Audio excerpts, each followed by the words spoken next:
السلام عليكم ورحمة الله وبركاته أعزائي المتابعين.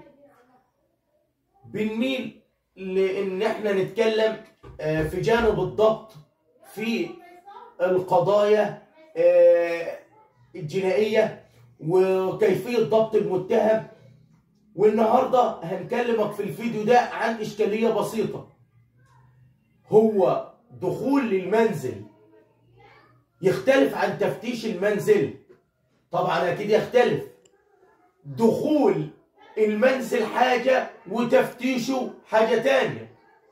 دخول المنزل ما يشترطش ان مثلا يكون انا معايا اذن قضائي للدخول، يعني انا معايا اذن بضبط واحضار شخص معين وما معايش اذن بتفتيش منزله، ولقيت الشخص ده وانا جاي كظابط لقيته واقف قدام الباب، فهو شايف المأمورية جاية أو عربية الشرطة جاية دخل المنزل، يحق للظابط إن هو يخش يجيبه من المنزل وما يفتش عشان ما يبقاش الإجراء باطل. لكن لو إنه هفتش هضطر أجيب إذن قضائي أو مسوق قانوني.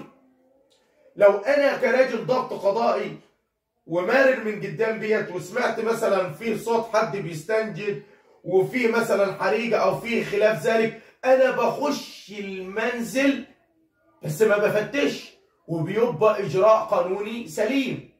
ففي فرق ما بين دخول المنزل وتفتيش المنزل، عشان ما يبقاش انت طالع لك ضبط واحضار وواقف في الشارع واول ما لقيت الضابط دخلت جوه فخدك من البيت، اول حاجه اخوك ولا ابوك لما يجي عند المحامي يقول لك لا ده دخل البيت من غير اذن، هو معاه ضبط واحضار ولما دخل ما فتش في المنزل، اذا الاجراء قانوني سليم.